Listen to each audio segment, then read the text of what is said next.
करवण नाका परिसरात शिरपूर पोलिसांनी गावठी बनावटीची पिस्तूल, 2 मॅगझीन आणि 3 जिवंत काडतुसे असा एकूण 34,000 रुपयांचा मुद्देमाल जप्त करून एका तरुणाला अटक केली आहे। या कारवाईची माहिती जिल्हा पोलीस अधीक्षक श्रीकांत धिवरे यांनी 27 ऑक्टोबर 2025 रोजी दुपारी प्रसिद्धी पत्रकाद्वारे दिली। अटक करण्यात आलेल्या संशयिताचे नाव सचिन राजू पाटील, वय 21, राहणार लौकी, तालुका शिरपूर, जिल्हा धुळे असे आहे। ही कारवाई 26 ऑक्टोबर रोजी रात्री 9:30च्या सुमारास करवण नाक्यावरील ट्रॅव्हल्स पॉइंट येथे करण्यात आली।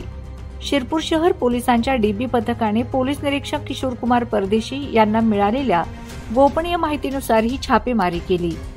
छाप्यामध्ये संशयित सचिन पाटील आढळून आला।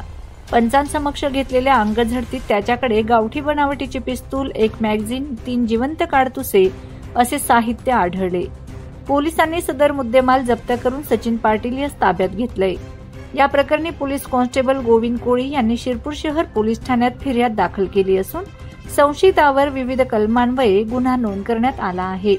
पुढील तपास PSI सुरेश बाविस्कर करीत आहेत। माझा खानदेश न्यूज ब्युरो, शिरपूर।